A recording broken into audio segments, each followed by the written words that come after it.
There was once a woman named Naomi, married to Elimelech. They were Ephrathites from Bethlehem, in the land of Judah, and they had two sons, Mahlon and Chilion. When a severe famine struck, Elimelech took his family to live in the country of Moab. But sorrow came quickly. Elimelech died, leaving Naomi a widow with her two sons. Her sons later married Moabite women, Orpah and Ruth. For a time, life carried on. But after about 10 years, both Mahlon and Chilion also died. Naomi was left with no husband, no sons, only grief. Hearing that the Lord had visited his people and blessed Bethlehem with food, Naomi decided to return home. On the road, she urged her daughters-in-law to remain in Moab.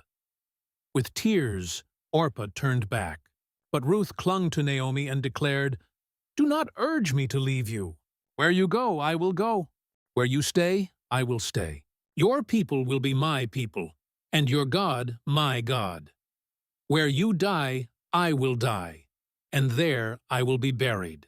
May the Lord deal with me, be it ever so severely, if anything but death separates you and me." Together they returned to Bethlehem. The women of the town asked, "Is this Naomi?" But she said, "Do not call me Naomi, which means pleasant. Call me Mara, for the Almighty has made my life bitter." She came back empty, yet God was weaving a greater story. To provide food, Ruth went to glean in the harvest fields. By God's providence, she found herself in the field of Boaz, a wealthy relative of Elimelech, known as a noble man of character, respected in Bethlehem. Boaz noticed Ruth's loyalty and hard work. He spoke kindly to her, saying, "May the Lord reward you for what you have done." He protected her, instructed his workers to leave extra grain, and made sure she was cared for. When Ruth told Naomi about Boaz, Naomi's hope was renewed.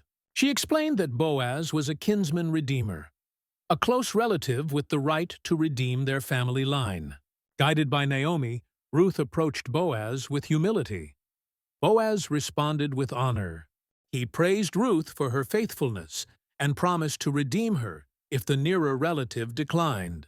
At the city gate, in front of witnesses, Boaz declared his intention to marry Ruth.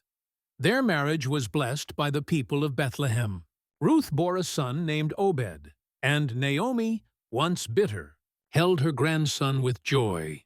Obed became the father of Jesse, who was the father of King David. And from that line came Jesus Christ, the Redeemer of the world.